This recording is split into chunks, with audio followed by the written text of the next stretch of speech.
নমস্কাৰ। সচৰাচৰতে মানুহৰ ভাত খোৱাৰ মাজতে বাৰে বাৰে পানী খোৱাৰ বেয়া অভ্যাসটো দেখা যায়।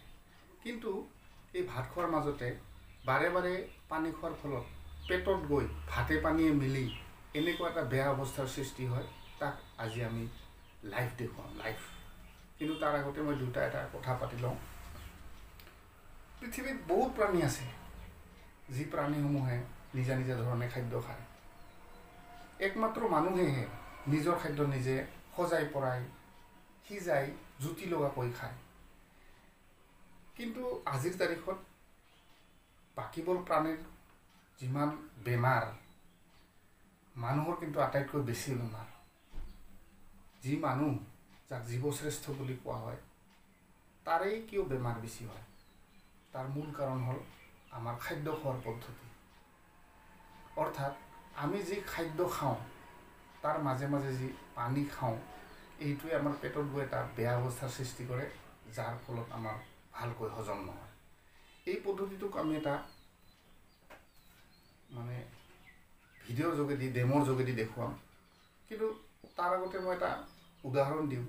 আমাৰ ঘৰত যি কুকুৰ মেকুৰীবোৰ থাকে, সিহঁতে কিন্তু আমি পেলাই দিয়া খাদ্যবোৰহে খায়। যিখিনি আমাক নালাগে পেলাই দিওঁ, সেইখিনি তেওঁলোকে খায়। কিন্তু সিহঁতৰ আমাৰ নিচিনা সচৰাচৰতে গেষ্ট্ৰিক, হাই প্ৰেছাৰ, ল' প্ৰেছাৰ, পাইলছৰ বেমাৰ এইবিলাক তেওঁলোকৰ নহয়। কিয় নহয়? ইয়াৰ মাজত নিশ্চয় কিবা কাৰণ আছে। মানুহে যি খাদ্য খায়, এই খাদ্য খোৱাৰ পদ্ধতিটো মই এটা ডেমোৰ জৰিয়তে দেখুৱাইছোঁ। ধৰা হ'ল এইটো আমাৰ এটা পেট। ইয়াত আমি কি কৰোঁ, সচৰাচৰতে আমি খাদ্যখিনি, আমি যি ভাত খাওঁ, এইখিনি আমি পিটিকি কি কৰোঁ, আমি মুখত চবাই দি আমি গিলি থৈ দিওঁ। এনেকৈ 4-5 গৰাহমান খোৱাৰ পিছত আমি আকৌ চব্জি খাওঁ, এইটো চব্জি খাওঁ, চালাড খাওঁ, তাৰপিছত আকৌ শাক ভাজি খাওঁ, আকৌ ভাত খাওঁ। এনেকুৱাকৈ 3-4 বাৰ খোৱাৰ পিছত আমাৰ কিন্তু পানী পিয়াহ লাগে আৰু আমি পানী খাই দিওঁ। এইবাৰ আকৌ ভাত খাওঁ, আকৌ চব্জি খাওঁ, আকৌ আঞ্জা খাওঁ, ভাত খাওঁ, চালাড খাওঁ, শাক চব্জি খাওঁ, আকৌ দাইল খাওঁ অলপ, আকৌ ভাত খাওঁ। এইবাৰ আকৌ অলপমান পানী পিয়াহ লাগিলে, আকৌ অলপমান পানী খাওঁ। এনেকুৱাকৈ আমি গোটেই ভাতখিনিক আমি 2-3 বাৰত শেষ কৰি পেলাই আমি আকৌ পানী খাই শেষত গৈ আৰু আমি 1-1.5 গিলাচমান পানী খাই দিওঁ। এতিয়া আমি হাত ধুই দিওঁ। তাৰপিছত আপুনি কল্পনা কৰক আমাৰ পেটত গৈ ভাত আৰু চব্জিবোৰৰ মাজত মিহলি হৈ কেনেকুৱা এটা অৱস্থাৰ সৃষ্টি হ'ল। একদম বেয়া অৱস্থা, দেখিছেনে? আপুনি দেখিবলৈ পাব ভালকৈ। পেটত তলত ভাতবোৰ পৰি গ'ল, ওপৰত পানী হালধীয়া হ'ল। যি চব্জি খাইছিলোঁ তেনেকুৱা ৰঙৰ হ'ল। তো কিছুমান চব্জি ভালেই ভাহি থাকিলে, কিছুমান তলত পৰিলে, কিছুমান মাজতে মিলি থাকিলে। যিখিনি তেল মছলা আছিল সেইখিনি পানীৰ লগত মিহলি ইফালে ঘূৰি ফুৰিবলৈ ধৰিলে।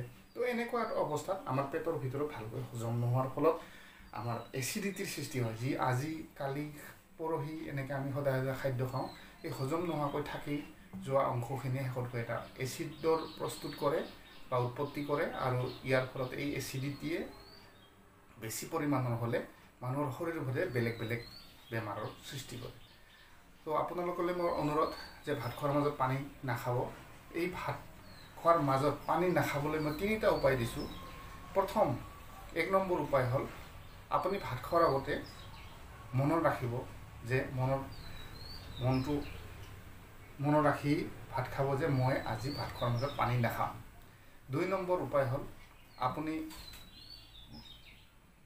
লাহে লাহে চবাই আপুনি ভালকৈ গিলি খাওক। 3 নম্বৰ উপায় হ'ল, এনেকৈ আপুনি 3 দিন অভ্যাস কৰক। এই 3 দিনৰ পাছত 4ৰ্থ দিনৰ পৰা আপুনি পানী নোখোৱাকৈ ভাত খাব পাৰিছে দেখিব। ময়ো আগতে বহুত পানী খাইছিলোঁ, কিন্তু পানী নোখোৱাৰ ফলত, ভাত খোৱাৰ মাজতে পানী নোখোৱাৰ ফলত কি হয়, মোৰ কোনো গেছৰ সমস্যা নাই বা কোনো ডাঙৰ বেমাৰ আজিলৈকে মোৰ হোৱা নাই। গতিকে আপোনাকো মই অনুৰোধ জনাওঁ এই অভ্যাসটি কৰিবলৈ। আৰু এই ভিডিঅ'টোৰ জৰিয়তে আপোনাৰ যদি কিবা উপকাৰ হয়, মোৰ এই সফল হ'ব মোৰ ভিডিঅ'টো। এই ভিডিঅ'টো আপোনাৰ স্বজনলৈকেও আপুনি প্ৰেৰণ কৰিব পাৰে, শ্বেয়াৰ কৰিব পাৰে। আৰু ছাবস্ক্ৰাইব কৰিলে আপুনি মই এই ভিডিঅ'ৰ পিছত চাহৰ উপকাৰিতা আৰু অপকাৰিতাৰ সম্পৰ্কে এটা খুব গুৰুত্বপূৰ্ণ ভিডিঅ' বনাম। তো এইটো নটিফিকেশ্যন আপুনি ছাবস্ক্ৰাইব কৰি থ'লে পাব। তো মই ভিডিঅ'টি আজিলৈ বেছি দীঘলীয়া নকৰি আজিলৈ ইমানতে সামৰণি মাৰিলোঁ। নমস্কাৰ।